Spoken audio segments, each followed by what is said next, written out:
and purposes of ICSBS and biblical interpretation and its value.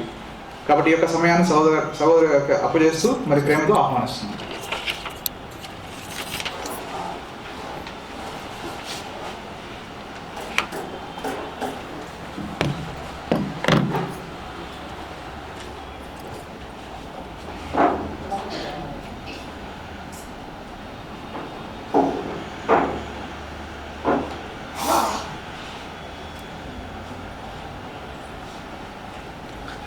Display అవుట్లే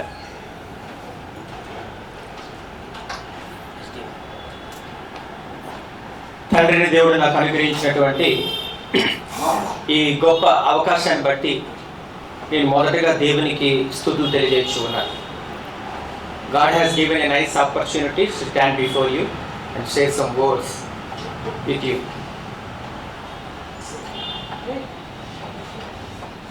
మొట్టమొదటిగా మనం అందరం కలిసి బెంగళూరులో ఉన్నటువంటి స్థానిక సంఘానికి మనం అప్రిషియేట్ చేయాలి. ఎందుకంటే they take a great step to establish one institute. A institute? ICBS. సహోదరులు ప్రిన్స్టన్ గారు చెప్పారు, హోమ్ టౌన్లో ఈ స్కూల్ని ఏర్పాటు చేయడం అన్నది చాలా సంతోషంగా ఉంది అనేటువంటిది. మేము బ్రదర్స్ కలిసేటప్పుడు మేము చెప్పిన విషయం ఏంటంటే, మీ హోమ్ టౌన్లో ఖచ్చితంగా స్కూల్ ఏర్పాటు చేయాలి బ్రదరు, ఇది అవసరమో అని మేము సజెస్ట్ చేయడం జరిగింది. ఒకసారి లాస్ట్ విజిట్లో మీతో నేను మాట్లాడాను. ఒక్కసారి మనం అందరం కూడా వారికి క్లాస్.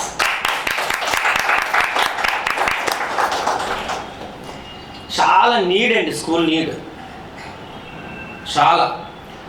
ఇక్కడికి నన్ను ప్రేమతో ఆహ్వానించినటువంటి స్థానిక సంఘస్థులకు, సువార్థకులైనటువంటి మరి మూర్తి గారికి, అలాగే స్కూల్ ప్రిన్సిపాల్ అయినటువంటి సహోదరులు రవి గారికి, వారి పెద్దలు ఉన్నారు మరి జై గారు, అలాగనే మరొక సుకుమార్ గారు, వారికి నా హృదయపూర్వకమైనటువంటి వందనాలు తెలియజేస్తూ ఉన్నా.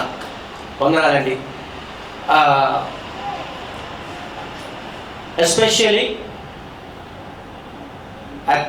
Thank to brother Princeton. I didn't expect the presence of brother Princeton is a very wonderful. So behalf of my congregation and my family, I express my greetings to you, greetings to brother Palmer uncle and honorable director of Sunset, brother Princeton. Thank you for your presence, given valuable time to us. మరి నాకు ఇవ్వబడినటువంటి topic, నాకు ఇప్పుడు ఎంతకి ఇచ్చారు నాకు time? 1 o'clock. ఎంతవరకు? 1 hour. Okay. విస్సన్నపేటలో సహోదరులు నన్ను రిక్వెస్ట్ చేసేటప్పుడు అక్కడ టీచర్గా వర్క్ చేయమని నాకు ఇచ్చినటువంటి సబ్జెక్ట్ ఏంటంటే బిబ్లికల్ ఇంటర్ప్రిటేషన్. దాని మీద నేను అక్కడ వారికి చెప్పడం జరిగింది. దాని గురించి ఈరోజు కొన్ని మాటలు మాట్లాడమని చెప్పడం జరిగింది. దానికి ముందు స్కూల్ అనేది చాలా చాలా ఇంపార్టెంట్. మేము వైజాగ్ బైబిల్ స్కూల్స్ అనేవి మేము ఏర్పాటు చేస్తున్నాం అక్కడ మా ఏరియాలో, ఆంధ్ర అండ్ ఒరిస్సా ఆల్సో. దానివల్ల చాలా మేలు జరుగుతుంది. న్యూ కాంగ్రిగేషన్స్ అనేవి ఎస్టాబ్లిష్ అవుతూ ఉన్నాయి. ఈవెన్ ఒరిస్సాలో కూడా చాలా మంది స్టూడెంట్స్, అంటే వైజాగ్ బైబిల్ స్కూల్ నుంచి 500+ స్టూడెంట్స్ని మేము ప్రిపేర్ చేసాం. అలాగే న్యూ కాంగ్రిగేషన్స్ ఇంచుమించుగా మేము 50+ కాంగ్రిగేషన్స్ న్యూ కాంగ్రిగేషన్స్ మేము స్టార్ట్ చేయడం జరిగింది. సో ఇక్కడ ఈ స్కూల్ వాల్యూ అనేది చాలా చాలా ఇంపార్టెంట్. అయితే అసలు స్కూల్ అనేది అవసరమా? ఇక్కడ ఉన్నటువంటి కొత్త ముగ్గురు స్టూడెంట్స్ అనుకుంటాను ఈరోజు వచ్చారు, 3 స్టూడెంట్స్ అనుకుంటాను వచ్చారు ప్రజెంట్. ఈ బెంగళూరు ప్రాంతంలో వర్క్ స్టార్ట్ చేయడం అంటే స్కూల్ని ఎస్టాబ్లిష్ చేసి స్టూడెంట్స్ని గ్యాదర్ చేయడం అంటే చాలా కష్టమైన పని. నేను అనుకుంటున్నది ఏంటంటే ఈ ప్రాంతంలో ఒక 5 స్టూడెంట్స్ వస్తే గ్రేట్ వర్కే. ఎందుకంటే ఎవరికి వారు చాలా బిజీ ఉంటారు. అంటే ఇది ఇంటెన్షనల్గా మేము చెయ్యాలి అంటే వారిగా రాగలిగితేనే చేయగలం. వారికి ఏమి కానీ దేవుని యొక్క పని అయితే వారు ముందుకు రాగలరు. ఇలాంటి ప్రాంతాల్లో చాలా తక్కువ మంది వస్తూ ఉంటారు, మా ప్రాంతాల్లో ఎక్కువ మంది గ్యాదర్ అవుతూ ఉంటారు. అంటే పబ్లిసిటీ అనేది చాలా ఇంపార్టెంట్. సరే, ఏదైనప్పటికీ కూడా ఈ కాంగ్రిగేషన్ తీసుకున్నటువంటి నిర్ణయాన్ని బట్టి నేను చాలా సంతోషిస్తూ ఉన్నాను. స్కూల్ అనేది అంటే అవసరము. ఒక ఎగ్జాంపుల్ నేను చెప్తున్నానండి. అపోస్తల కార్యాలు యాక్ట్స్ 8:31 30 and 31. అక్కడ ఉన్నటువంటి నపుంసకుడు ఈనక్ అలాగే ఫిలిప్ ఉన్నటువంటి మధ్య సంభాషణ జరుగుతూ ఉంది. ఫిలిప్ ఈ ఫైనాన్షియల్ మినిస్టర్ కదా, ఫైనాన్షియల్ మినిస్టర్ ఎవరు? ఈనక్. ఆయన రథం మీద వస్తూ ఉంటుండగా ఫిలిప్ చెప్తున్నటువంటి మాట మనం మర్చిపోకూడదు. Do you understand what you are reading? నువ్వు చదువుచున్నది నువ్వు గ్రహించుచున్నావా? అప్పుడు ఆయన అంటున్నట్టు మాట, how can I unless someone guides me? ఒకరు నాకు త్రోవ చూపకుంటే నేను ఎలాగో గ్రహింపగలను? అది నాకు ఎలాగ అర్థమవుతుంది? అంటే ఖచ్చితంగా బైబిల్ స్టడీ చేసేటప్పుడు ఒక టీచర్ అనేది అవసరము, ఒక గైడ్ అనేది అవసరము. గైడ్ లేకపోవడం వల్ల ఈరోజు ప్రస్తుతం మన ఇండియాలో ముఖ్యంగా నార్త్ కాదు కానీ సౌత్లో లాస్ట్ టైం అంకుల్ కూడా పామర్ అంకుల్ కూడా డైటీ మీద ఒక 2-3 క్లాసులు పెట్టినట్టున్నారు కదా. అక్కడ అంటే ఉన్నటువంటి పరిస్థితి ఎలాగుందంటే యేసుప్రభు యొక్క దైవత్వాన్ని దూషించే పరిస్థితి. అసలు ఆయన దైవం కాదు అనేటువంటి స్థితి. దైవం ఉన్నా దైవమే కానీ ఆయన స్తోత్రార్హుడు కాదు అనేటువంటి స్థితి. ఇప్పుడున్నటువంటి ప్రజెంట్ సిచ్యువేషన్స్లో ఈ స్కూల్స్ అనేవి చాలా ఇంపార్టెంట్. టీచర్ అనేది చాలా ఇంపార్టెంట్. అందుకనే గైడ్ అనేది చాలా చాలా చాలా ఇంపార్టెంట్. స్కూల్స్లో మీరు కొత్త నిబంధనలు చూసినా పాత నిబంధనలు చూసినా ఓటీలో కానీ మీకు స్కూల్స్ ఉన్నాయి. కొత్త నిబంధనలో స్కూల్ ఉందా? న్యూ టెస్ట్మెంట్లో స్కూల్ ఉందా? ఉంది. ఒక ఎగ్జాంపుల్ ఏంటంటే అపోస్తల కార్యాలు 19వ అధ్యాయం 19th chapter, acts 19th chapter.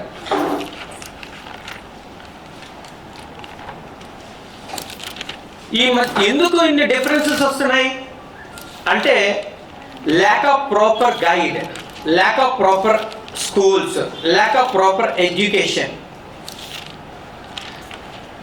అపోస్తల కార్యాలు 19వ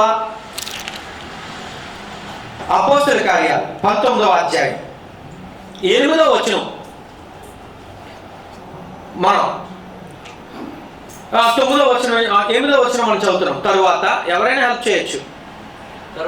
తరువాత అతడు సమాజ మందిరములోనికి వెళ్ళి ప్రసంగించుచు దేవుని రాజ్యము గూర్చి తర్కించుచు ఒప్పించుచు ధైర్యముగా మాట్లాడుచు 3 నెలలు గడిపెను. ఎక్కడ? ఎఫెసీ పట్టణంలో సమాజ మందిరంలో పౌలు గారు వెళ్ళి 3 నెలలు వాక్యం చెప్పాడు. చెప్తే నెక్స్ట్ ఏమైంది? 9వ వచనం. అయితే కొందరు కఠినపరచబడిన వారై ఒప్పుకొనక జన సమూహము ఎదుట ఈ మార్గమును దూషించుచున్నందున అతడు వారిని విడిచి శిష్యులను ప్రత్యేకపరుచుకొని, శిష్యులను అంటే అక్కడ స్కూలింగ్ అవుతుందా లేదా? శిష్యులను అంటే స్కూల్ ఉంది అక్కడ. శిష్యులను ప్రత్యేకపరుచుకొని ప్రతిదినము తురను అను ఒకని పాఠశాలలో తర్కించుచు వచ్చాను. ఎన్ని సంవత్సరాలు అక్కడ ఉంది చూడండి ఒకసారి. 2 ఏండ్ల వరకు ఇలాగూ జరిగాను. ఎన్ని సంవత్సరాలు course duration? School 2 years. Subject ఏంటి? సబ్జెక్ట్ దేవుని రాజ్యము.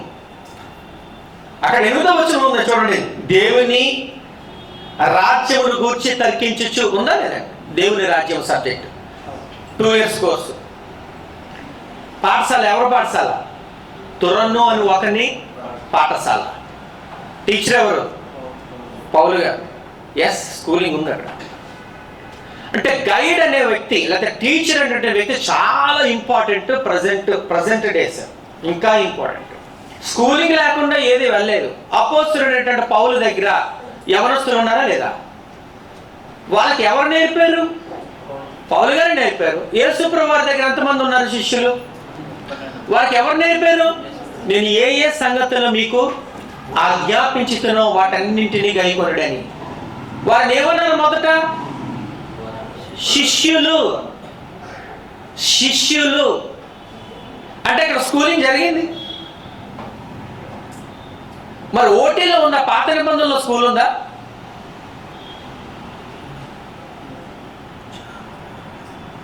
రెండో రాజుల గ్రంథం 4వ అధ్యాయం 2 Kings 4th chapter verse 1.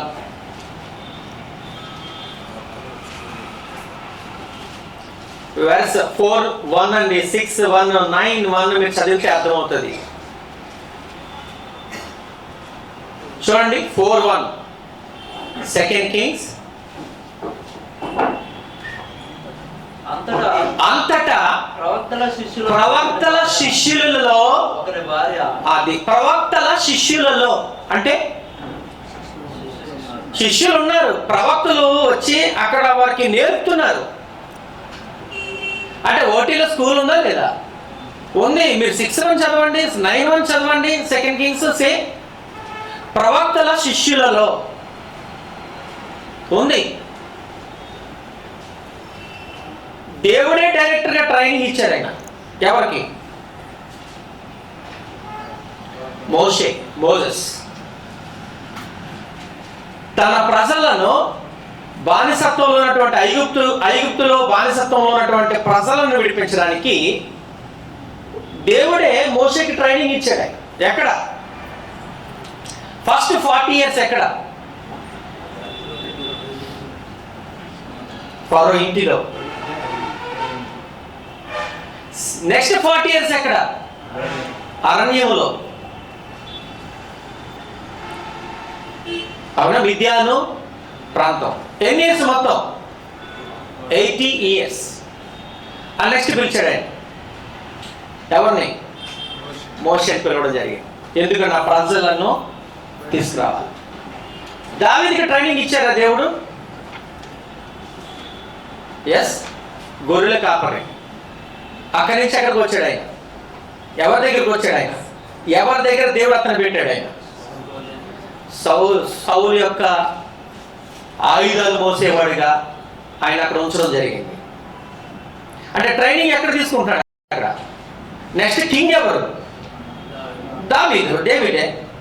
కాబట్టి ముందు ఆయనకి ట్రైనింగ్ ఉందా? ట్రైనింగ్ ఇస్తున్నాడు దేవుడు. ఇస్తున్నాడు. ఎక్కడంటే సౌలు గృహమునందు, ఆ యొక్క ఆస్థానంలో. బయటకు వచ్చేసాడు మళ్ళా. ఇంచుమించుగా 10 years ఎక్కడ పరిగెట్టాడు? అరణ్యంలో తిరుగుతూ వచ్చాడు. అంత ట్రైనింగే. ఎందుకంటే నెక్స్ట్ కింగ్గా ఆయన ఎలిజిబుల్ కావాలంటే ట్రైనింగ్ అవసరం. ఈరోజు మనం కూడా స్థానిక సంఘం నడపాలంటే లేకపోతే ఇటువంటి స్కూల్స్ నడపాలంటే ఖచ్చితంగా ట్రైనింగ్ అనేది అవసరం. ఈరోజు ట్రైనింగ్, సరైనటువంటి ట్రైనింగ్ లేకపోవడం వల్లే చాలా మంది పరిస్థితి ఎలాగైపోయిందంటే పిక్డప్ నాలెడ్జ్ అక్కడ తీసుకోవడం, ఆయన స్థానిక సంఘాన్ని నడిపాడు. ఆ ప్రాబ్లం వల్ల ఇప్పుడు మనకు వస్తున్నటువంటి చాలా డీవియేషన్స్ వచ్చాయి. ఈవెన్ ముఖ్యంగా ఎక్కడ వస్తున్న డీవియేషన్స్ అన్నీ కూడా క్రీస్తు చర్చెస్ ఆఫ్ క్రైస్ట్లోనే ఈ డీవియేషన్స్ అని. ఒక ఎగ్జాంపుల్ ఏంటంటే, మొన్న ఒక సహోదరుడు, మా దగ్గర ఉన్న ఒక సహోదరుడు మరొక బోధకి అట్రాక్ట్ అయ్యాడు. ఎవరో వచ్చి అతన్ని మరులు కొలిపారు. ఆయన ఏమంటాడంటే, ప్రైజ్ వేరు, వర్షిప్ వేరు, హానర్ వేరు, బౌ డౌన్ వంగి నమస్కరించుట, పూజించుట వేరు, గణపరుచుట వేరు. అవి వేరు. యేసు ప్రభువు వారు ఎక్కడ కూడా ఆరాధన కోరుకోలేదు ఆయన అని మొదలుపెట్టాడు. ఆరాధన కోరుకుంటుంది ఎవరు అంటే తండ్రి అయినా దేవుడు మాత్రమే. యేసు ప్రభువు వారు కోరుకోలేదు ఎక్కడ అని మొదలుపెట్టాడు. ఇవి వేరు. యేసు ప్రభువు వారికి ఎవరు ఆరాధన చేయలే, యేసు ప్రభువు వారి ద్వారా తండ్రికి ఆరాధన చేయాలి అని మొదలుపెట్టాడు. ఎందుకు వచ్చింది? ఇలాంటప్పుడు మనకు అవసరం అవ్వాల్సింది ఏంటంటే ఇంటర్ప్రిటేషన్, ప్రాపర్ ఇంటర్ప్రిటేషన్. ఎలాగ ఇంటర్ప్రిట్ చేయాలి, ఆ వర్డ్స్ని ఎలాగ డిఫైన్ చేయాలి, ప్రైజ్ అంటే డిఫైన్ ఎలాగా, వర్షిప్ అంటే డిఫైన్ ఎలాగా. నేను అడిగాను అతన్ని. 7:12 ఉంది ప్రకటన గ్రంథం, రెవల్యూషన్ 7:12 వర్డ్స్ ఉంటాయి. ఇంచుమించుగా 9 వర్డ్స్ ఉన్నాయి ఇక్కడ. అవునా? నమస్కారము, స్తోత్రము చదివారా? చూడండి ఒకసారి చూడండి. రెవల్యూషన్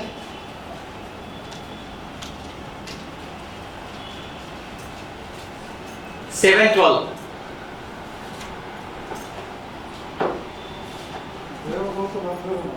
దేవదూతలందరూ సింహాసనం చుట్టూను, ఆ నాలుగు జీవుల చుట్టూను నిలవబడిరి. వారు సింహాసనం ఎదుట సాష్టాంగపడి ఒకటి సాష్టాంగపడ్డారు. నెక్స్ట్ ఇంకా యుగయుగములు మా దేవునికి స్తోత్రం. రెండోది నెక్స్ట్ మహిమయు జ్ఞానము కృతజ్ఞతాస్తుతులు ఘనతయు శక్తియు బలమును కలుగును గాక అని చెప్పుచు దేవునికి నమస్కారం చేశారు. మొత్తం 9 వర్డ్స్ వచ్చాయి. ఈ 9 వర్డ్స్ ఎలా చేయాలో చెప్పని అడిగాను నేను.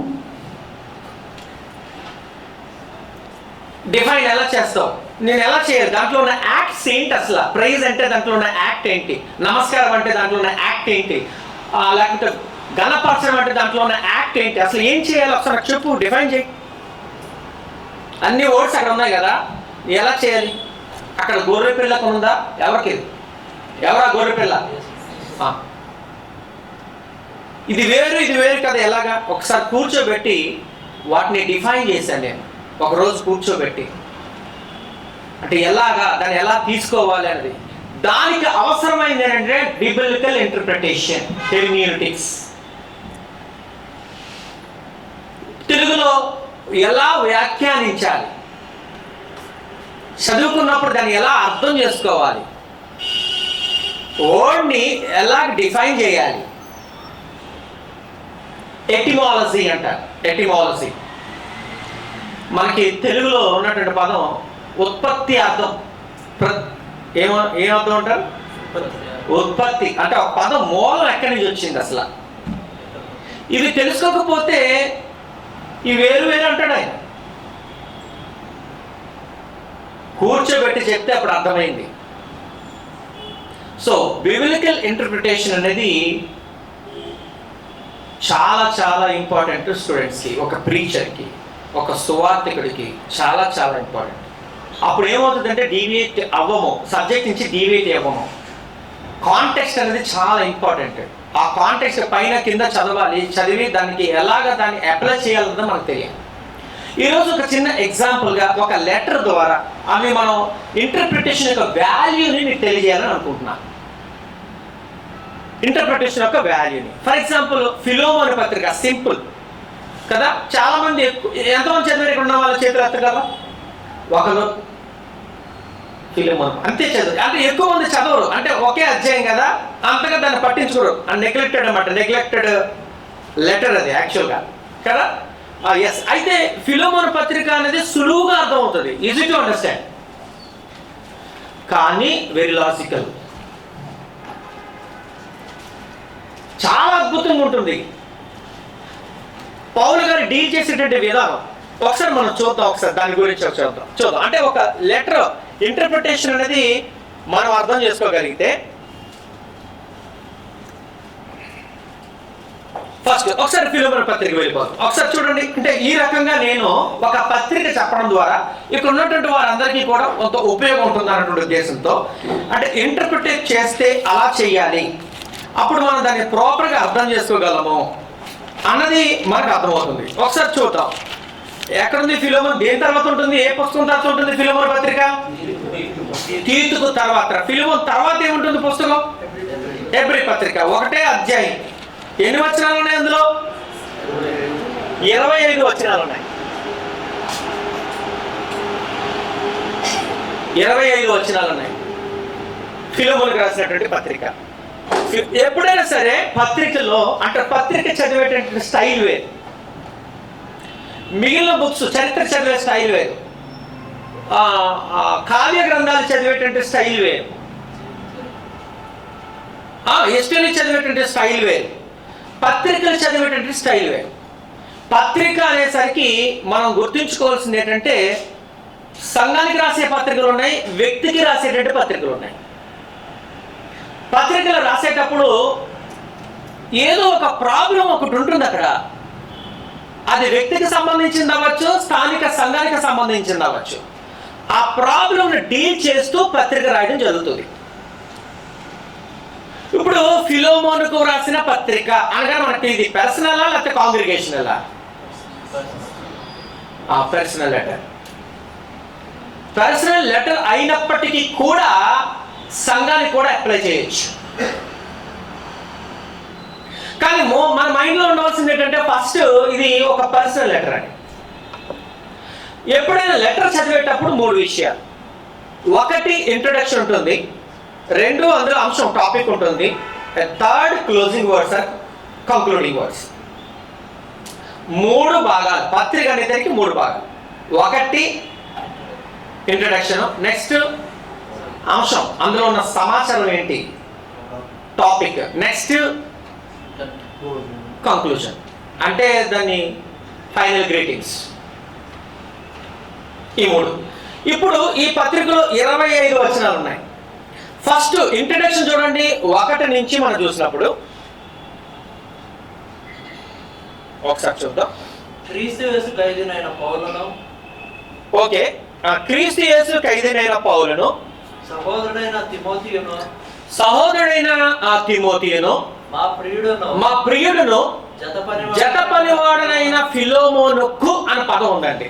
ఇక్కడ క్లియర్ గా మనకు ఆ పత్రిక వర్డ్ అక్కడ రాశారు, క్రీస్తు యేసు ఖైదీనైన పౌలును, సహోదరుడైన తిమోతియును, మా ప్రియుడును, జతపడివాడైన ఫిలోమోనుకు అని పదం. అంటే ఇక్కడ ఇంట్రడక్షన్ లో ఎప్పుడు కూడా 3 విషయాలు ఉంటాయి. 3 విషయాలు కామన్ గా.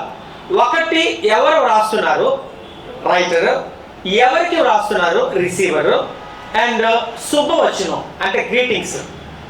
శుభవచనం అనేది కామన్ గా ఉంటుంది.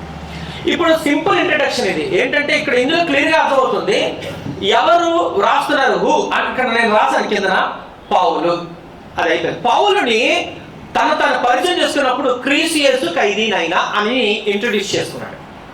అది నేను తర్వాత చెప్తా. కానీ మొట్టమొదటి మనకు అర్థం కావాల్సింది ఏంటంటే, ఫస్ట్ రైటర్ ఎవరంటే, రచయిత ఎవరంటే పౌలు. ఇక సెకండ్, నెక్స్ట్ మనం చూసాం అందులో ఎవరికి రాయబడుతుంది, క్లియర్ గా ఉంది, ఫిలోమోనుకు. అంటే పర్సనల్ లెటర్, ఫిలోమోనుకు అని పదం. ఈ ఫిలోమోనుకు అని మనం చూసినప్పుడు 7-20 వచనాలు చూసినప్పుడు నా సహోదరుడా అని క్లియర్ గా సింగులర్ లో వాడటం జరుగుతుంది. నీవు, నీకు అనే పదాలు ఎక్కువ కనబడుతూ ఉంటాయి. అంటే కంప్లీట్ గా పర్సనల్ లెటరే. ఎస్, ఫిలియో అంటే దాని అర్థం ఏంటంటే, ఫిలోమోనుకు ఫిలియో అంటే అర్థం ఏంటంటే లవ్. అఫెక్షనేట్, ప్రేమించువాడు అని తెలుగులో మనకు అర్థం. ఈ అర్థం మనకు అవసరమా అంటే అవసరం. ఎందుకంటే ఇదే అంటే బిబ్లికల్ ఇంటర్ప్రిటేషన్ అంటే వర్డ్ని అనలైజ్ చేయడం, అక్కడి నుంచి స్టార్ట్ చేయాలి, తర్వాత అప్లై చేయడం, లైఫ్కి అప్లికేషన్ ఇవ్వాలి. అంటే మీనింగ్ అండ్ ప్లస్ అప్లికేషన్, ఇదే ఏమంటారంటే బిబ్లికల్ హెర్మినెటిక్స్. ఇందులో హెర్మినెటిక్స్లో బిబ్లికల్ ఇంటర్ప్రిటేషన్లో రెండు విషయాలు ఉంటాయి. అంటే ఫస్ట్ వర్డ్ని అనలైజ్ చేయడం, నెక్స్ట్ దాన్ని అప్లై చేయడం, లైఫ్కి అప్లై చేయడం. ఈ రెండు కలిపితేనే బిబ్లికల్ ఇంటర్ప్రిటేషన్ అవుతుంది. వర్డ్ని కరెక్ట్గా అనలైజ్ చేయకపోతే అప్లికేషన్ రాంగ్ అయిపోతుంది. కనుక వర్డ్ని అనలైజ్ చేయాలన్నమాట అండి ఫస్ట్, టెక్స్ట్ని అనలైజ్ చేయాలన్నమాట అండి ఫస్ట్. సో ఇక్కడ ఫిలియోస్ అంటే ప్రేమించేవాడు, తన యొక్క పేరు యొక్క అర్థం ఏంటంటే ప్రేమించేవాడు అని అర్థం. ఓకే, ఇది బాగా. నెక్స్ట్ ఇక్కడ తను ఆయన గురించి మాట్లాడుతూ మా ప్రియుడును జత పనివాడినైనా రెండు పదాలు ఉపయోగించారు. దీని గురించి నేను తర్వాత మాట్లాడతా. ఇక్కడ మనకి అర్థమైంది ఏంటంటే ఈ వచనంలో మనకి ఎవరు రాస్తున్నారు, పౌలు గారు రాస్తున్నారు. ఎవరికంటే తన జత పనివాడైనటువంటి ఫిలోమోనుకు రాస్తున్నారు. ఇది ఫస్ట్ మనకు అర్థం చేస్తాం. రెండోది, ఇక్కడ ఈ ఇంట్రడక్షన్ లో మరొకరు జోడించాడండి. మన సహోదరి అయిన అప్పియకును, తోడు యోధుడైన అక్కిప్పునకును, రెండు నీ ఇంట ఉన్న సంగమునకును శుభమని చెప్పేవాడి. అంటే ముగ్గురు వ్యక్తులు ఉన్నారండి. ఎవరికి అంటే వీళ్ళు సెకండరీ రిసీవర్స్, లేదు సెకండరీ రిసీవర్స్ అనే కంటే సెకండరీ లిజనర్స్ అన్నారు. మనం వాస్తవానికి పర్సనల్ లెటరే, కానీ ఎవరికి చెప్తున్నారు? అప్పియకు అండ్ అక్కిప్పునకు అండ్ సంగమును కూడా శుభమని చెప్పి రాయండి. వీళ్ళని ఎందుకు యాడ్ చేయాలి? ఇంతకు ముందు యాడ్ చేసేటప్పుడు జనరల్గా ఇంతకుముందు ఇంట్రడక్షన్లో ఎప్పుడైనా చూసినప్పుడు మీరు తిమోతి అని ఉంటుంది అంతే, నా ఆయనతో పాటు ఉన్నటువంటి వ్యక్తి. ఎందుకంటే తిమోతి ఈయన డిక్టేట్ చేస్తున్నప్పుడు ఆయన రాస్తూ ఉంటాడు, అది అలవాటు. కాబట్టి తిమోతి నాతో ఉన్నాడు కాబట్టి తిమోతియు, నేను తిమోతియు అని ఇంట్రడక్షన్ ఉంటుంది. ఇక్కడ ఇంట్రడక్షన్ మాత్రం డిఫరెంట్గా ఉంటుంది. అంటే ముగ్గురు వ్యక్తులు ఇంట్రొడ్యూస్ చేశాడు ఆయన. ఎందుకు ఇంట్రొడ్యూస్ చేయాలి? వీళ్ళెవరు? అప్పియకును అనేది అంటే వీళ్ళు కొంత స్కాలర్స్ ఏం చెప్తారంటే బహుశా వైఫ్ అయి ఉండొచ్చు. ఎవరికి? ఫిలోమోనుకు. ఎవరికైతే రాస్తున్నారో ఫిలోమోనుకు వైఫ్ అయి ఉండొచ్చు మేబీ. నెక్స్ట్ అక్కిప్పునకు, అక్కడ అక్కిప్పును ఉపయోగించేటప్పుడు యోధుడైన పదాన్ని ఉపయోగించాడు. యోధుడైన అంటే మంచి వర్కర్ అన్నమాట ఆయన, అవునా? ఓకే, యోధుడైన. ఈ అక్కిప్పు ఎవరై ఉండొచ్చు అంటే బహుశా అతను జత పనివాడై ఉండొచ్చు, లేదంటే కొంతమంది ఏం చెప్తారంటే ప్రొఫెసర్స్ కుమారుడై ఉండొచ్చు. ఏదైనప్పటికీ కూడా యోధుడైన పదాన్ని బట్టి మనం అర్థం చేసుకోవాల్సింది ఏంటంటే అతను మంచి స్ట్రాంగ్ వర్కర్. యోధుడైన అనే పదం, ఓకే, అందుకని సోల్జర్ అనే పదాన్ని ఉపయోగించాడు ఇంగ్లీష్లో. సో ఇక్కడ ఇంట్రడక్షన్లో ముగ్గురిని యాడ్ చేశాడు ఆయన. ఎందుకు యాడ్ చేశాడు నేను తర్వాత మాట్లాడతా. ఓకే, ఇంట్రడక్షన్లో మనకి ఎవరు రాస్తున్నారు, అలాగే ఇంకా ఎవరిని ఇంట్రొడ్యూస్ చేశాడు ఆయన అనేది మనకు అర్థమైంది. ఓకే, నెక్స్ట్ శుభవచనం. ఫైనల్గా ఏంటి? మన తండ్రి అయిన దేవుని నుండి ప్రభు అయిన యేసుక్రీస్తు నుండి కృపయు సమాధానం మీకు. ఇది జనరల్గా ఈ శుభవచనం అనేది ప్రతి లెటర్లో ఉంటుంది. ఇక్కడ మనం పట్టుకోవాల్సినటువంటి విషయాలు అంటే గ్రేస్ అండ్ పీస్. ఈ రెండు వర్డ్స్ కూడా శుభవచనంలో ఈ టాపిక్ రిలేటెడ్గా ఉంటుంది. ఎప్పుడైనా సరే పౌలు గారు ఏ పత్రిక అయినా సరే డీల్ చేస్తున్నప్పుడు అసలు దేన్ని మైండ్లో పెట్టుకొని రాయడం జరుగుతుంది అంటే, ఇప్పుడు మనమైనా జనరల్గా ఎవరికైనా లెటర్ రాసేటప్పుడు అక్కడ ఉన్నటువంటిది ఏదైతే మనం అడగాలనుకుంటున్నామో, ఏదైతే సమస్య ఉందో, లేకపోతే ఎవరైనా ఎంకరేజ్ చేయాలనుకున్నట్లయితే దాన్ని దృష్టిలో పెట్టుకొని మొత్తం లెటర్ అంతా ఉంటుంది. మీకు అర్థమై ఉంటుంది. జనరల్గా మనం రాసుకున్నటువంటి లెటర్లో కూడా అంటే దేనికి అది సబ్జెక్ట్ విడిపోదు. ఇక్కడ ఎప్పుడు లెటర్స్ ఏంటంటే ఒక స్టేంజాకి మరొక స్టేంజాకి, అంటే ఒక పారాకి మరొక పారాకి ఇంటర్లింక్ అవుతుంది ఖచ్చితంగా. మనం ఈ పత్రికను ఎప్పుడు చదివేటప్పుడు ఎక్కడ ఫెయిల్యూర్ అవుతామంటే ఆ ఇంటర్లింక్ చేసుకోకపోవడం వల్ల. ఒక పారా నుంచి ఇంకో పారాకి వెళ్ళేటప్పుడు ఇంటర్లింక్ చేసుకోవాలి. అక్కడ ఉన్నటువంటి వర్డ్స్ ఏంటంటే, మెయిన్ వర్డ్స్ ఏంటంటే కావున, కాబట్టి, therefore, అవునా, బికాస్. ఈ వర్డ్స్ ఉంటాయి, ఇవి మనం స్కిప్ చేస్తుంటాం జనరల్గా ఈ వర్డ్స్ని, కానీ అది స్కిప్ చేయకూడదు. వాటిని పట్టుకోగలిగితే పత్రిక మన చేతిలోకి వచ్చేస్తుంది. అక్కడ లింక్ ఉందన్నమాట అండి. అది మనం చూద్దాం ఎలాగన్నది. ఇక్కడ గ్రేస్ అండ్ పీస్ అనే విషయం మనం మాట్లాడుకున్నాం. అంటే 3 విషయాలు ఉన్నాయి ఇక్కడ ఇంట్రడక్షన్లో. 1 2 3 ఏంటంటే ఇంట్రడక్షన్, ఎవరు రాస్తున్నారు, ఎవరికి రాస్తున్నారు, నెక్స్ట్ శుభవచనం. సింపుల్, పౌలు గారు రాస్తున్నారు, ఫిలోమోనుకు రాస్తున్నారు, గ్రీటింగ్ తెలియజేస్తారు. That's all. ఓకే, ఇప్పుడు నెక్స్ట్ పార్ట్కి వెళ్తున్నాం. నెక్స్ట్ పార్ట్ ఇందులోని ఎప్పుడు రాయబడింది అంటే ఇది AD 61 to 62 maybe nearly. AD 61 to 62 ఎందుకు అని అంటే ఖైదీనైనా అనే పదాన్ని ఉపయోగించాడు ఆయన. ఎక్కడ ఉన్నాడు ఆయన? చెరలో ఉన్నాడు, ప్రిజన్, రోమన్ ప్రిజన్లో ఉన్నాడు. ఇది మనకి ఎక్కడ? అపోస్తలుల కార్యాలు యాక్ట్స్ 28 చాప్టర్ 31 ఉంటుంది కదా, అక్కడ ఈ లెటర్ని అక్కడ ఫిక్స్ చేయాలి. ప్రిజన్ లెటర్స్ అంటారు, 4 లెటర్స్. ఏంటవి? ఎఫెసీ, ఫిలిపియన్స్, కొలసియన్స్, ఇంకా ఫిలో. ఎప్పుడైనా పత్రిక చదివేటప్పుడు ముందు కొలసి చదవాలి, తర్వాత ఇది చదవాలి, తర్వాత హెబ్రీ చదవాలి.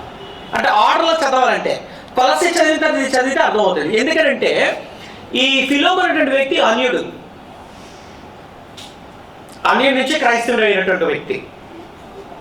రెండో, తన ఇంట సంఘం ఉందంటే అతను చాలా భక్తి పరుడు, అవునా? రెండోది ఇంకోటి ఏంటంటే ఈయన ఇంటర్న సంఘం ఉందంటే డబ్బు ఉన్నటువంటి వ్యక్తి, ధనికుడు, ఒక యజమానుడిగా ఉన్నటువంటి వ్యక్తి అనే విషయం మనకు అర్థమవుతుంది. ఇతను ఎక్కడ ఏ పట్టణస్థుడు? కొలసీ పట్టణస్థుడి. ఉత్తరం ఎవరి ద్వారా పంపబడుతుంది అంటే తుకిక్కు ద్వారా పంపబడుతుంది. కొలసీ పత్రిక చదివితే అక్కడ అర్థమవుతుంది. ఈ 4 పత్రికల్లో ఖైదీనైనా, నా బంధకములలో అనే పదాలు ఉంటాయి. అంటే ఈ పదాలను బట్టి అప్పుడు పౌలు గారు ఎక్కడున్నారంటే రోమా చెరలో ఉన్నారు. రోమా చెరలో ఉంటుండగా ఈయన రాస్తూ ఉన్నాడు. అందుకోసం మేము ఫిలిప్పీలు రాసిన పత్రిక మీరు చదివేటప్పుడు నేను బ్రతుకుతానో లేదో నాకు తెలియదు, బ్రతుకుట క్రీస్తే, చావైతే మేలు. నేను ఈ రెండింటి మధ్య ఇరుకును పడి ఉన్నాను, మీ కొరకు నేను బ్రతకడం మంచిదే అని తలుస్తున్నాను అని ఫిలిప్పీలు రాసిన పత్రికలో రాయడం జరుగుతుంది 1వ అధ్యాయంలో. ఓకే, అంటే మీ పదాలు చూసినప్పుడు 4 లెటర్స్ కూడా తన పరిస్థితి ఏంటంటే ప్రిజన్లో ఉన్నాడు. ఆయన తన అద్దె గృహమునందు ఉందా, హౌస్ అరెస్ట్ అంటారు కదా, తనే అద్దె కట్టుకోవాలి. జ్యుడిషియల్ తెలియమంటారు, ఇంకా న్యాయం తీర్చే వరకు జ్యుడిషియల్ కస్టడీ, న్యాయం తీర్చే వరకు అక్కడే ఉండాలి. ఆయన తన అద్దె కట్టుకొని అక్కడే ఉండాలి. ప్రిజన్ అంటే మనం ఆ రకంగా ఆలోచించకూడదు. వాళ్ళకి సైనికులు ఉంటారు, డ్యూటీలు వేస్తారే, ఆ కాపలా కాస్తూ ఉంటారన్నమాట. అక్కడికి వీళ్ళు వెళ్తూ వస్తూ ఉండేవారు ఆయన శిష్యులు. ఓకే, ఇప్పుడు ఇక్కడ అసలైనటువంటి విషయం ఏంటంటే ఈ పత్రిక ఎందుకు రాయబడింది. ఇది అర్థమైతే పత్రిక మన చేతిలోకి వస్తుంది. ఇది అర్థం చేసుకునే పత్రిక మనం చదవాలి. పత్రిక చదివేటప్పుడు కూడా, స్టార్ట్ చేసేటప్పుడు కూడా ముందుట మనం అసలు ఎందుకు రాయబడింది అనేది very very very base point అనమాట అది. కాబట్టి ఎందుకు అనే విషయాన్ని మనం అర్థం చేసుకోగలిగి పత్రిక చదవాలి. ఇప్పుడు ఎందుకనేది ఇంకా మీకు ఇంట్రడ్యూస్ చేయలేదు. ఇంకా మీకు ఎందుకు అన్నది వాయ్ అన్న పాయింట్ మీకు ఇంకా నేను చెప్పలే. ఒకసారి చూద్దాం, ఇంకా వాయ్ అన్న పాయింట్ ఇంకా ఏంటుందో ఒకసారి చూద్దాం. ఈ పత్రిక ఎందుకు రాయవలసి ఉందో చూద్దాం. నెక్స్ట్ పార్ట్కి వెళ్తున్నాం. 4 to 7 అనేది ఒక part. 1 to 3 introduction and 4 to 7 another part. ఈ పార్ట్లో ఏం చూడండి, 4వ వచనం చూసినప్పుడు నీ ప్రేమను గూర్చి, నీ అంటే ఇక్కడ ఎవరు? ఫిలోమోన్. నీ ప్రేమను గూర్చి, ప్రభువైన యేసు యేడలను సమస్త పరిశుద్ధుల యేడలను నీకు కలిగి ఉన్న విశ్వాసమును గూర్చి నేను విని నా ప్రార్థన యందు నీ నిమిత్తము విజ్ఞాపన చేయొచ్చు, ఎల్లప్పుడూ నా దేవునికి కృతజ్ఞతాస్తుతులు చెల్లించుచున్నాను. థ్యాంక్ అనే పదాన్ని ఉపయోగించాడు. ఈ దేని కోసం థ్యాంక్స్ చెప్తున్నాడంటే దేవునికి కృతజ్ఞతాస్తుతులు తెలియజేస్తాడు. ఎందుకో తెలుసా? నీవు ఎలాంటి వ్యక్తివి, నీ ప్రేమను గూర్చి, నువ్వు చూపించే ప్రేమను గూర్చి, రెండు నీకు కలిగి ఉన్నటువంటి విశ్వాసంను గూర్చి నేను దేవునికి కృతజ్ఞతలు తెలియజేస్తూ ఉన్నా. అంటే పొగుడుతున్నట్ట, దించుతున్నట్ట. ఇప్పుడు ఈ ఉత్తరం వింటున్నటువంటి ఒకవేళ ఎవరైనా చదువుతూ ఉన్నారు, ఈయన ఫిలోమన్ అనుకోండి, నేను చదువుతూ ఉన్నాను అనుకోండి, హౌ యూ ఫీల్? చాలా నా గురించే పౌలు గారు ఇలా రాస్తారని అనుకుంటాం కదా. అవును. ఇక్కడ మీకు మొదటి ఇంట్రడక్షన్ లో కూడా నా జత పనివాడైనా ఫిలోమోను అని పదం వాడు. జత పనివాడైన పదం విన్నగానే ఏమవుతుంది ఆయనకి?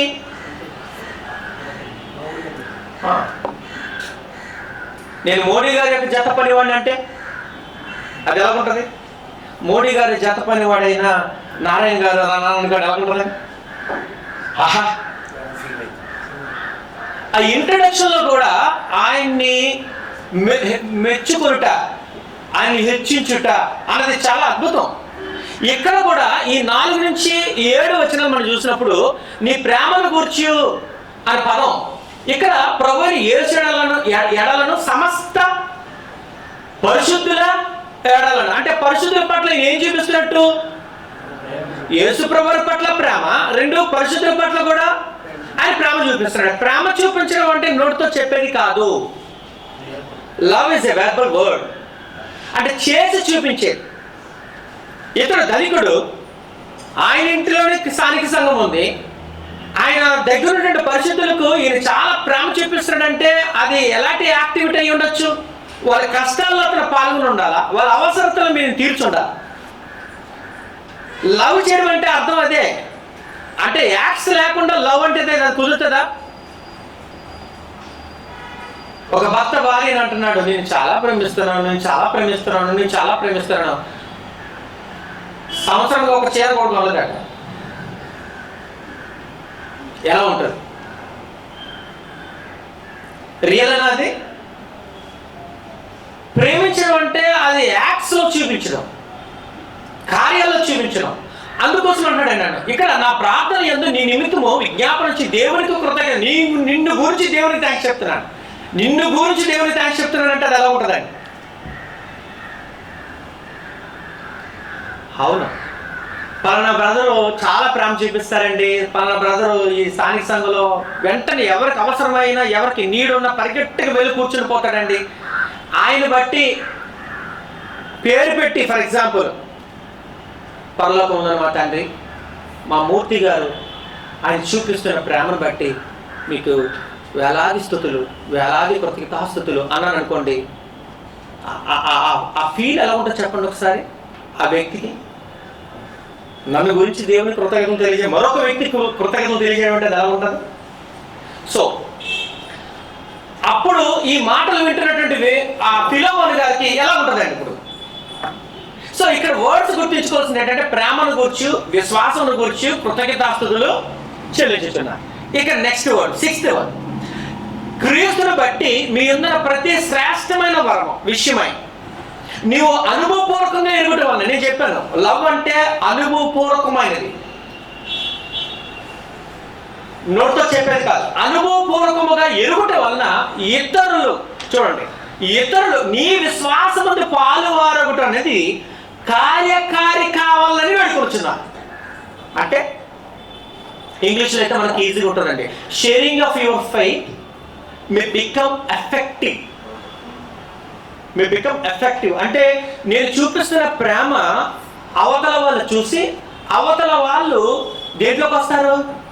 విశ్వాసంలోకి వస్తారు, యేసు ప్రభువును నమ్మే స్థితికి వస్తారండి. అది దేనివల్ల మనం చూపించేటువంటి ప్రేమ. అందుకని దాన్నే తెలుగులో వాడబడిన పదం కార్యకార్యగు, ఇంగ్లీష్లో ఎఫెక్టివ్ అని పదం వాడబడింది.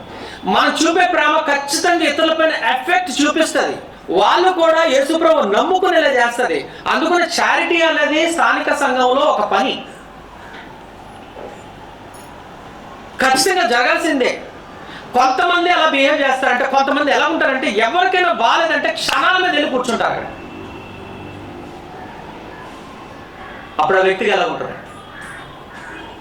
ఎవరికైనా నీడు ఉందంటే క్షణాల మీద ఉంచండి, ప్రజెంట్ ఉంచండి మీరు ముందు, అలా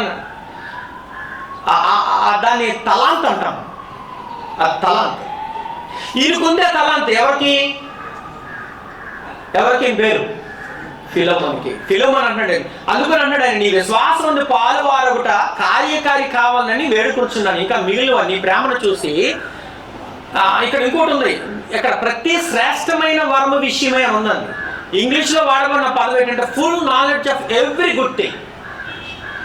అంటే ఇలాంటి మంచి పనుల గురించి నీకు దానిపైన మంచి అవగాహన ఉంది, దాని గురించి మంచి ఆలోచన ఉంది నీకు, దాని గురించి నేను చెప్పాల్సిన దాని గురించినటువంటి అనుభవపూర్వకమైన జ్ఞానం ఉంది నీకు. మనకు అనుభవపూర్వకమైన జ్ఞానం రావాలంటే ఇలాంటి మంచి కార్యాలు చేసేటప్పుడు ప్రేమ చూపడం అంటే అది క్రియలు చూపించేటప్పుడే నిజంగా అది అనుభవపూర్వకమైనటువంటి జ్ఞానం. ఇప్పుడు సహోదరులతో మాట్లాడి యవనస్తులకి జ్ఞానం వస్తుందండి, ఎక్స్పీరియన్స్ అండ్ నాలెడ్జ్. మనం వర్క్ చేసినప్పుడే, మన లవ్ షో చేసినప్పుడు మనకు ఆ ఎక్స్పీరియన్స్ నాలెడ్జ్ అనేది వస్తుంది.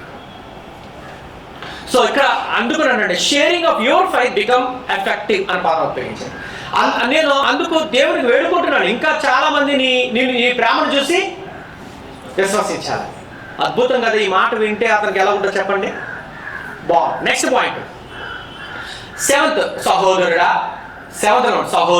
అంటే ఇప్పుడు చూడండి ప్రశ్నలే కదా. సహోదరుడా, పరిశుద్ధుల హృదయములు నీ మూలముగా విశ్రాంతి పొందినందున. అబ్బా, పరిశుద్ధుల హృదయములు నీ మూలంగా విశ్రాంతి పొందినందున నీ ప్రేమను బట్టి నాకు విశేషమైన ఆనందమును ఆదరణయు కలిగి. నాకేం కలుగుతుంది? Joy and comfort. ఇప్పుడు దేనివల్ల? నువ్వు ఎవరు పరిశుద్ధుల హృదయాల్లో నీ మూలంగా ఏం కలుగుతున్నాయి? రిఫ్రెష్ అవుతున్నారు వాళ్ళు.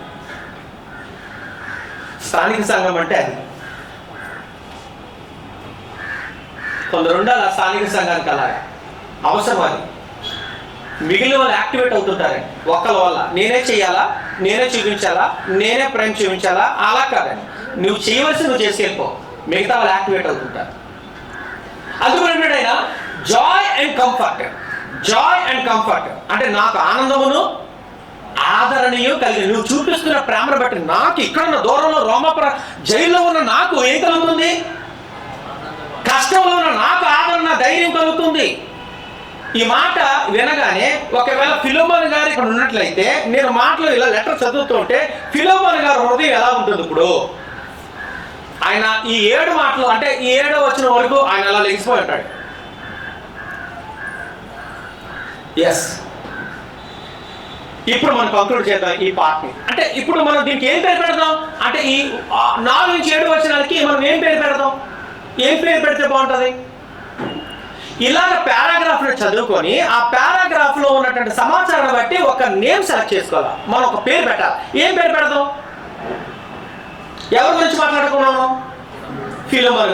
ఏం మాట్లాడుకున్నాం ఫిలోమోన్ గురించి? ఫిలోమోన్ గారి క్యారెక్టరు. ఇంకేమైనా పెట్టచ్చా? ఫిలోమోన్ యొక్క విశ్వాసము. ఒకటి ఇంకా పెట్టచ్చు. ఇంకేమైనా పెట్టచ్చా? ఫిలోమోన్ గారి యొక్క ప్రేమించుట. ఇంకేమైనా పెట్టచ్చా? ఆదరణ. ఫిలోమోన్ బట్టి ఆదరణ కలుగుట. ఇంకేమైనా పేరెట్టచ్చా? చూద్దాం.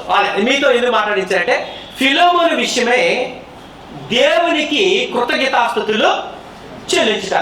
నేను అలా పెట్టాను, తప్పలేదు. నేను ఇంకా ఫిలోమోన్స్ లవ్ అండ్ ఫెయిత్, అతనికి ఉన్న విశ్వాసమును బట్టి, అతనికి ఉన్నటువంటి ఫెయిత్ని బట్టి పౌలు దేవునికి ఏం తెలియజేశాడు ఆయన? సో ఇందులో 3 పాయింట్లు ఉన్నాయి. ఫస్ట్ పాయింట్ ఏంటంటే లవ్, నీ ప్రేమను గురించి, నీ విశ్వాసం గురించి, అంటే ఆయన గురించి మాట్లాడు. 2, దేవునికి ఏం తెలియజేస్తున్నాను? కృతజ్ఞతలు తెలియజేస్తాను. 3, నాకేం కలుగుతుంది? ఆనందం కలుగుతుంది, ఆదరణ కలుగుతుంది. ఈ 3 విషయాలు.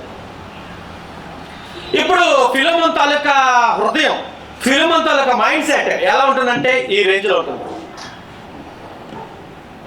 కదా.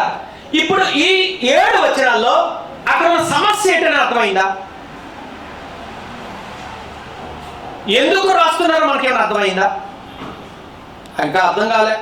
ఒక్కొక్కసారి ఏంటో కానీ 3 అధ్యాయాలు అయ్యే వరకు కూడా ఒకసారి ఆయన టాపిక్ ఎత్తడే.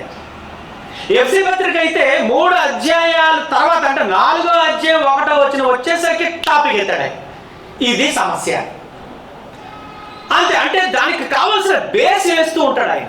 ఎప్పుడు కూడా డైరెక్ట్గా మ్యాటర్లోకి వెళ్ళరు ఆయన పౌలు గారు. ఒకసారి మనం కూడా అది నేర్చుకోవాలన్నమాట అండి. ఎప్పుడైనా ఏదైనా సమస్యను డీల్ చేసేటప్పుడు డైరెక్ట్గా మ్యాటర్లోకి ఎప్పుడు వెళ్ళకూడదు. మొదట దానికి సంబంధించిన బేస్ వేస్తూ ఫైనల్గా లేకపోతే మిడిల్ ఆఫ్ ది టాపిక్లో మనం ఆ సమస్యను ఎత్తాలి. అప్పుడే కరెక్ట్ అవుతారు వాళ్ళు. వచ్చిన ఏ సంగతి ఏంటి, ఏం చేస్తున్నావు నువ్వు అని ఇలా మొదలెట్టావు అనుకోండి, ఏమవుతుంది? మొత్తం అసలు రివర్స్ అయిపోతుంది అన్నమాట. పౌలు గారి మెథడ్ అనేది చాలా పత్రికలో లాజికల్గా ఉంటుంది, మనల్ని ఆలోచింపజేసేటట్టుగా ఉంటుంది. ఈ పత్రికలు చాలా డిఫరెంట్ ప్రాబ్లం. ఈ ప్రాబ్లం ఇంతకుముందు ఎక్కడ డీల్ చేయడం జరగదు. ఇది డిఫరెంట్ కేసు. ఈ కేసు ద్వారా మనం ఏమైనా నేర్చుకోవచ్చా? స్థానిక సంఘానికి ఏమైనా లాభం ఉంటుందా? ఒకసారి చూద్దాం మనం. నెక్స్ట్ ఇప్పుడు 4-7 వచనాలు అయిపోయి, ఇప్పుడు 8-22 వచనాలు, అంటే 8-22 ఒక పార్ట్. ఈ పార్ట్ ఏంటో చూద్దాం. First 8th verse. కావున ఏం స్టార్ట్ చేశాడు ఆయన? అంటే కంటిన్యూసా కదా, అంటే పైన మ్యాటర్కి కింద లింకప్ అవుతుంది. కావున అంటే లింక్ చేయండి దానికి. నీకున్న ప్రేమను బట్టి, నీకున్న విశ్వాసాన్ని బట్టి, నువ్వు సహోదరులు ప్రేమిస్తున్న విధానాన్ని బట్టి, కాబట్టి నీకు ఈ టాపిక్ చెప్తున్నాను. పాయింట్ అర్థమైంది కదా? సరే, కావున అనే పాయింట్ చాలా కీవర్డ్. అది మనం జాయిన్ చేసుకోవాలి. ఇప్పుడు జాయిన్ చేసుకున్నాం, పైన మ్యాటర్ దీనికి లింకప్ చేసాం. ఎస్, కావున అంటే నీకు అటువంటి ప్రేమ ఉంది కాబట్టి, అటువంటి విశ్వాసం ఉంది కాబట్టి, నీ గురించి నేను దేవుడికి కృతజ్ఞతాస్తుతులు చెల్లించాను కాబట్టి, నీ వల్ల మాకు ఆనందం ఆదరణ కలుగుతుంది కాబట్టి నీకు ఒక విషయం చెప్తా. ఏంటంటే యుక్తమైన దాన్ని గూర్చి నీకు ఆజ్ఞాపించుటకు, ఇంకా మ్యాటర్ చెప్పలే, ఏదో సీక్రెట్ గా ఉంచాడు ఆయన. యుక్తమైన దాని గురించి నీకు ఆజ్ఞాపించుటకు క్రీస్తునందు నాకు బహుధైర్యం కలిగి ఉన్నాను. అంటే ఏంటి? ఆజ్ఞాపించడానికి నాకు క్రీస్తునందు నాకు ఏముంది? ఏం ధైర్యం కలిగి ఉన్నాను అంటే దాని అర్థం మ్యాటర్ ఎటువంటిది అయి ఉండొచ్చు. ఇప్పుడు ఏదైనా బ్రదర్తో బ్రదర్ ఒక మాట కొద్ది ధైర్యంగా మీతో మాట్లాడుతున్నాను బ్రదర్. ఇప్పుడు పెద్ద ఆయన, నాకు ఇలా యాక్చువల్గా ఈ మైక్ ఉంటే ఇంకా బాగుంది. ఈయన పెద్ద ఆయన, నేను అటు ఇటు తిరిగేస్తూ ఉంటాను. యాక్చువల్గా ఈయన పెద్ద ఆయన, నేను ఈయనతో ఒక విషయం మాట్లాడా. ఇప్పుడు అది కొద్దిగా కదలేస్తే ఎలా ఉంటుందని కొద్ది భయం ఉంది నాకు. అప్పుడు నేను ఎలా మాట్లాడతానంటే ఆయనకి, బ్రదరు మీరు ఏమనుకోకపోతే కొద్ది ధైర్యం చేస్తున్నాను మీతో మాట్లాడడానికి, సాహసిస్తున్నాను. అబ్రహాంతో దేవుడు మాట్లాడాడు. 10 మంది ఉంటే, ఫస్ట్ 40 మంది ఉంటే, 50 మంది ఉంటే అన్నారా లేదా? అక్కడ ఉన్న మాటలు నీతో నేను మాట్లాడేటప్పుడు సాహసిస్తున్నాను పదాన్ని ఉపయోగించి మళ్ళా ఈ ఒక్కసారికి అని మాట్లాడేది. ఇక్కడ కూడా ఆ సెన్స్ ఎలా ఉందంటే, పౌలు ఒక స్థాయి అయింది, వృద్ధుడైన అన్ని అనుభవించినటువంటి వ్యక్తి, ఆయన బట్టి బాప్తిసం పొందిన వ్యక్తి, ఆయన ద్వారా వాక్యమైనటువంటి వ్యక్తి ఎవరైనా ఫిలోమోన్, అంటే వయసు చిన్నది, ఒక అన్యుడైన, ఆయన ఇంట్లో సంఘానికి కారణమైనటువంటి వ్యక్తి అయినా ఎవరు? పౌలు గారు. అలాంటి స్థాయి వ్యక్తి, ఒక స్థాయిలో ఉన్న వ్యక్తి, ఒక వృద్ధుడు ఆయనతో మాట్లాడే విధానం చూడండి. నేను నీకు ఆజ్ఞాపించుటకు క్రీస్తునందు నాకు బహుధైర్యము కలుగు. అంటే ఈ మోడ్, ఆ మాట్లాడే విధానం ఎలా ఉందండి? మోడ్ ఎలా ఉందండి? ఒకవేళ ఈయన పెద్ద ఆయన, నేనున్నాను, ఈయన అదే విషయం నాతో మాట్లాడాలి. ఈయన నాతో ఎలా మాట్లాడతాడు? ఆయన ఒక బ్రదర్ కానీ వయసులో పెద్దవారు మీరు. సో మీరు నాతో ఎలా మాట్లాడతారు? ఒకవేళ ఆయన ప్లేస్ లో ఉంటే, బ్రదర్ నేను ఒకటి చెప్తాను, మీరు కంపల్సరీగా దీన్ని మార్చుకోవాలి లేదా చేయాలా అంటే అది ఎలాగైంది? కమాండ్. ఇక్కడ కమాండే కానీ ఆజ్ఞాపిస్తున్నాను కానీ కొద్దిగా నేను క్రీస్తునందు నాకు వారి ధైర్యంతో నేను చెప్తున్నాను అంటే అక్కడ రిక్వెస్ట్ మేనర్. అంత పెద్ద వ్యక్తి అలా మాట్లాడుతున్నారా? అలా మాట్లాడితే కొన్ని పనులు జరుగుతాయి, అలా మాట్లాడితే సంఘం నడుస్తుంది, అలా మాట్లాడితే బంధాలు ఉంటాయి, అలా మాట్లాడకపోతే తెగిపోతారు. స్థానిక సంఘం నడపడం అంటే చిన్న విషయం కాదండి. అది స్థానిక సంఘం నడపడం అంటే మన మాటలతో నడపడం. మన మాటలు చాలా పొలైట్గా ఉండాలి, రిక్వెస్ట్ మేనర్లో ఉండాలి. అది ఎంత పెద్దలైనా సరే. అబ్బాయి నాకు లాట్ ఆఫ్ ఎక్స్పీరియన్స్ ఉంది, 40 years నేను ఎక్స్పీరియన్స్, నేను అలా చెప్పనంటే కుదరదు. నెక్స్ట్, నాకు టైం లేదు. నెక్స్ట్ అప్పుడు 9వ వచనం చూడండి ఒకసారి, పడిపోయింది 9వ వచనం చూడండి ఒకసారి. వృద్ధుడను ఇప్పుడు ఏ పదం ఉపయోగించాడండి? మళ్ళా రిక్వెస్టే, బాబు వయసు మీరు కదా, కొద్దిగా నేను నీతో మాట్లాడుతున్నాను. ఇప్పుడు ఏమంటారు చెప్పండి? వృద్ధుడను, ఇంకా క్రీస్తు యేసు ఖైదీనైన పౌలును. ఇంకొకటి ఏంటంటే, నేను ఖైదీగా ఉన్నాను, ఈ కష్టాల్లో ఉన్నాను, కొద్దిగా నా మాట తీసుకో. 9వ వచనంలో కూడా సమస్య ఏమైనా కనబడిందా? సమస్య ఇంకా కనబడలే. 9 వచనాలు ఇక్కడ సమస్య కాదు. 25 వచనాలు ఉన్నాయి, అందులో 9 వరకు సమస్య లేదు, సమస్య కనబడలే. కానీ సమస్య కనబడలేదు కానీ ముందు రిక్వెస్ట్ పడుతుంది. అంటే సమస్య ఏమై ఉండొచ్చు ఒకసారి చూద్దాం. అంటే యేసుక్రీస్తు ఖైదీనైన పౌలును నేను ప్రేమను బట్టి వేడుకొనుట మరి మంచిదని, ప్రేమను బట్టి వేడుకొనుట. ఇక్కడికి వచ్చేసరికి వేడుకొనుట, ఇక్కడ ఇంగ్లీష్ లో వాడమని ఎప్పీల్ టు అని ఉన్నది. ఇంగ్లీష్ కొన్ని Bibles I beseech you, English లో కరెక్ట్ వర్డ్ బ్యాక్ యూ. ఎవరైనా వయసు ఎంత? 70 పైబడి ఉంది. ఎంత? వృద్ధుడను, ఇంకోటి ఖైదీని.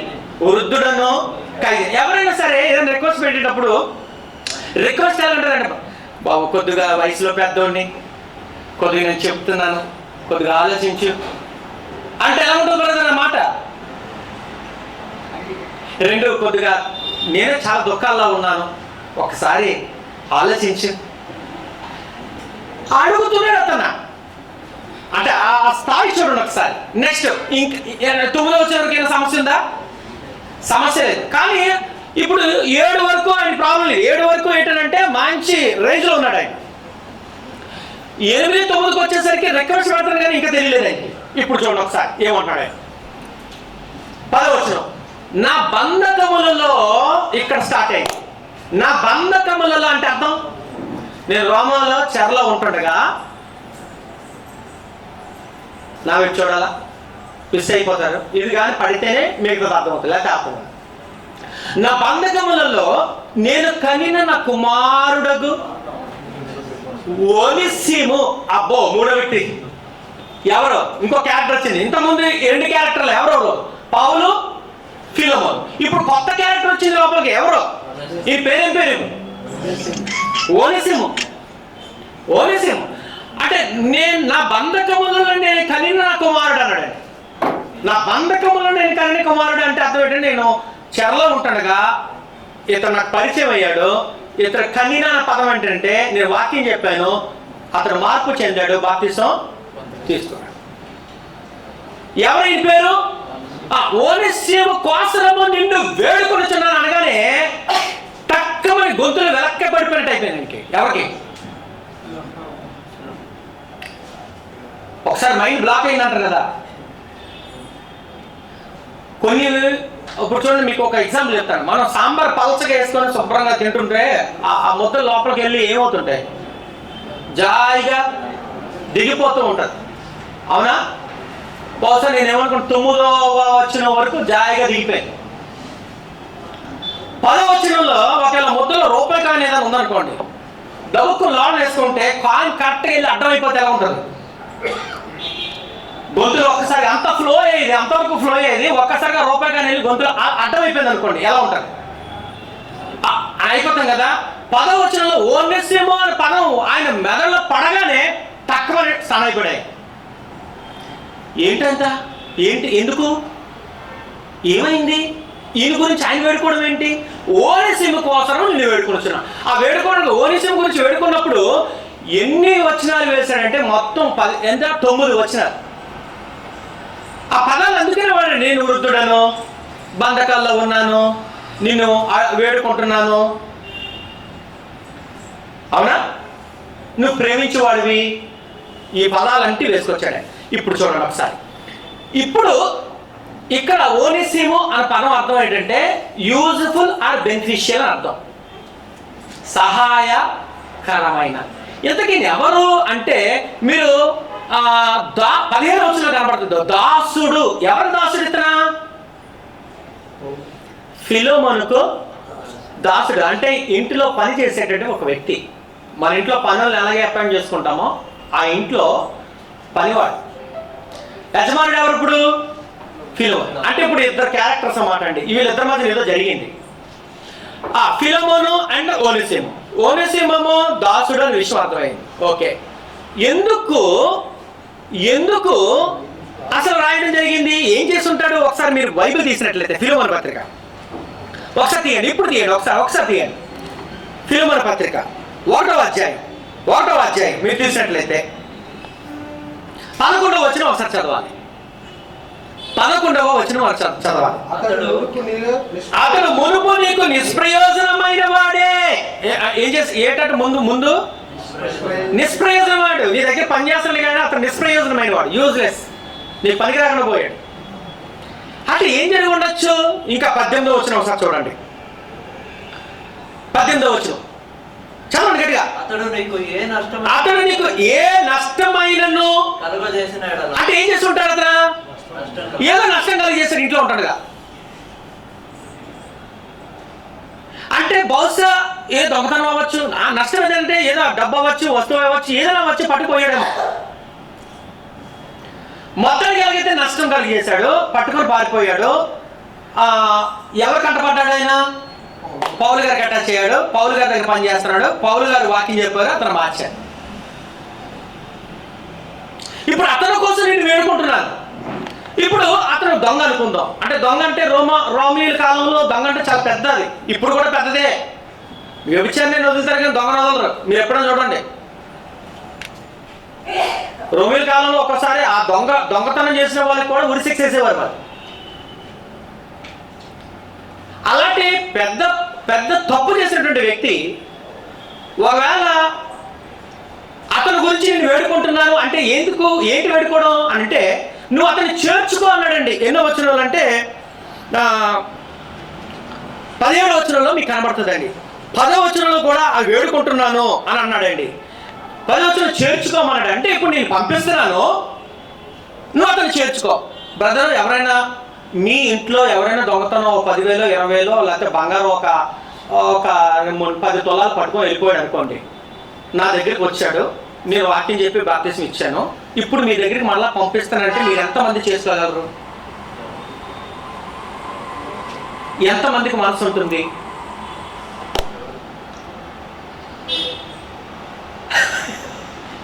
చాలా కష్టమైన పని. ఒకవేళ నేను ఒప్పుకున్నాను, ఫర్ ఎగ్జాంపుల్ నేను పంపిస్తున్నాను, మీలో ఎవరైనా ఒక పురుషుడు ఒప్పుకున్నాడు, అప్పుడు ఇలా వస్తానని భార్య చెప్తే భార్య ఏం చెప్తుంది?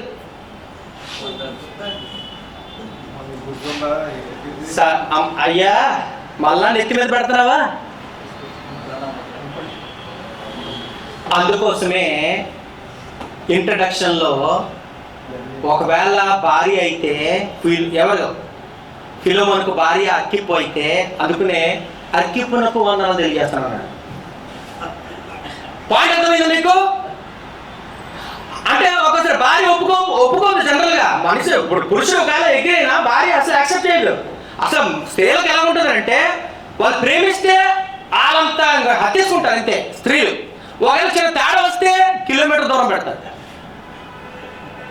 స్త్రీలకు ఉన్న సహజమైన నైజం అది. వాళ్ళు బలహీనులు.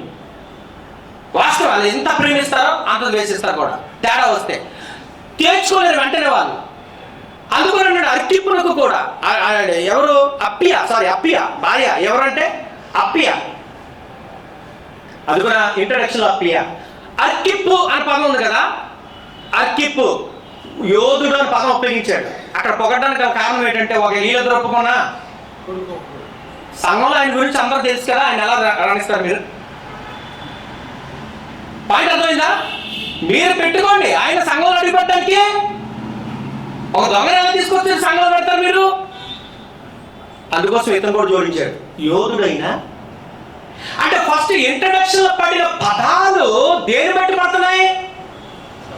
సమస్యను బట్టి పడుతున్నాయి. అందుకోసమే నువ్వు ప్రేమ చూపించేవాడివి. నీ గురించి నేను ఎవరికి? దేవుడు కొత్తగా స్తుతులు తెలియజేస్తాను. నీ వల్ల నాకేం కలుగుతుంది? ఆనందం కలుగుతుంది.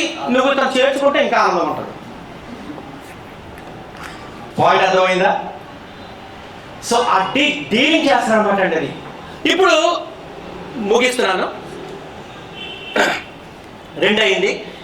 ఎందుకు అని చూడండి, తప్పిదము చేసి పారిపోయిన దాసుడైన ఒనేసిమును చేర్చుకొనమని తన యజమానుడైన ఫిలోమోనును పౌలు వేడుకొనడమే ఈ పత్రిక. అంతే. వై అన్న పదం. ఇప్పుడు దాన్ని దృష్టిలో పెట్టుకొని ఇప్పుడు రిక్వెస్ట్ల మీద రిక్వెస్ట్లు ఇవన్నీ ఇలా రాసుకోవాలన్నమాట అండి. పత్రిక రాసేటప్పుడు 1 నుంచి 3 వచనాల్లో ఎటువంటి అతను ఒప్పించే మాటలు ఉన్నాయి, అలాగే 4 నుంచి 7 వచనాల్లో అతను ఒప్పించే మాటలు ఏమున్నాయి రాసుకోవాలండి. అలాగే 11 వచనం మనం చూసినప్పుడు ఈ ఆర్గ్యుమెంట్ మనం చదువుతున్నప్పుడు మీరు చదవండి ఇంటి దగ్గర, ఇందులో కన్విన్సింగ్ వర్డ్స్ ఎలా ఉంటాయి. అస్సలు ఇక పౌలు నో అని చెప్పడానికి, అదే ఒనేసిము ఫిలోమోను నో అని చెప్పడానికి ఇంకా అవకాశం ఇవ్వలేదు. అసలు ఆ పదాలు చదువుతుంటేనే దాన్ని ఎంజాయ్ చేస్తాం అన్నమాట మనం. చాలా అంటే ఈ పార్ట్ చాలా ఇంపార్టెంట్. ఆవిడ అన్నాడు, నా ప్రాణము, అసలు ఒరిజినల్గా నా ప్రాణం ఆయన అన్నాడు, నన్ను చేర్చుకున్నట్టు ఆయన్ని చేర్చుకో, ఆయన కాదనలేడే కదా. సో అలాంటి వర్డ్స్ అనేవి మీకు పడుతూ ఉంటాయి. అతడు ఎలా కన్విన్స్ చేస్తున్నాడు అనే విషయం మనకు అర్థమవుతుంది. సో ఇప్పుడు మేము మిగతా పార్ట్ మనం చదవట్లేదు, కానీ ఇంత టైం మనకు ఉండదు. కానీ కాంటెక్స్ట్ అనేది ఎలా చదవాలి, ఎలా కనెక్ట్ చేయాలి, వర్డ్స్ ఎలాగ అనలైజ్ చేయాలి, దీన్నే ఏమంటారంటే బిబ్లికల్ ఇంటర్ప్రిటేషన్. Last applications. ఇప్పుడు ఈ పత్రిక నుంచి మనం ఏమైనా నేర్చుకోవచ్చా?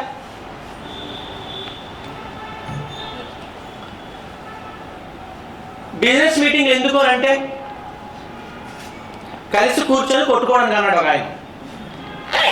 మీరు ఎప్పుడైనా చూడండి, అరిచేస్తూ ఉంటారు. అక్కడ పరిస్థితి ఎలా ఉంటుందంటే కేకలు పెడుతూ ఉంటారు. ఒక మీటింగ్లు చూడండి 2 కూడా అయిపోతుంటాయి రాత్రిలా. పాపం ఫోన్లు, భార్య నుంచి ఫోన్లు, ఏంటి అయ్యిందా, ఏం గొడవ అవుతుందా, ఏమైపోతుంది భయం.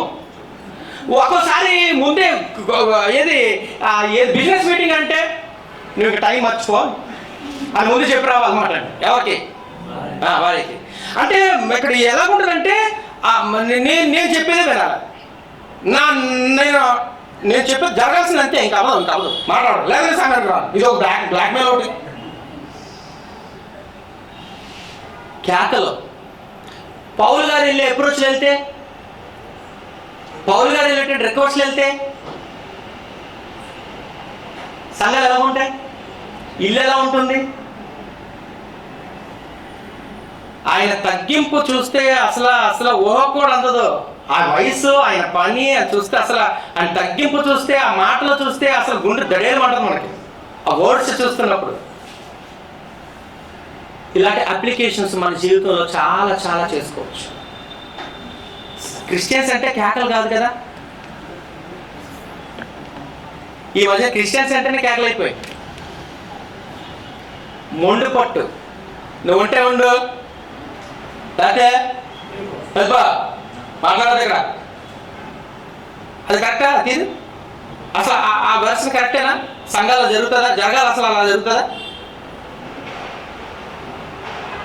అసలు కాదు. అసలు క్రైస్తవ సంస్కృతే కాదు.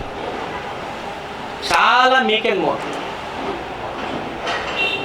చాలా ఒబే అవుతుంది. ఎంత పెద్దలైనా సరే చాలా చాలా అద్భుతంగా మాట్లాడతారు. ఆ మాటలోనే గౌరవంగా అనమాట. పౌలు గారిని బట్టి అది నేర్చుకోవాలి.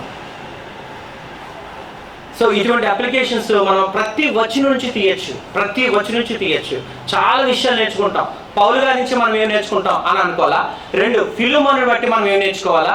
3 ఒనేసిము నుంచి మనం ఏం నేర్చుకోవచ్చా. అసలు వెళ్తారా మళ్ళీ తిరిగి వెళ్తారా? ఒకసారి ఎల్లు మళ్ళీ తిరిగి వస్తారు, తిరిగి రాగలరా? నేను అక్కడ పంపుతానంటే ఆ మనసు కూడా ఉండాలి. డిఫరెంట్ దాన్ని ఏమంటారు, ఒక ఇష్యూ అనమాట ఇది. ఫైనల్గా మనం అంతా చదివిన తర్వాత లాస్ట్ దీని థీమ్ ఏంటి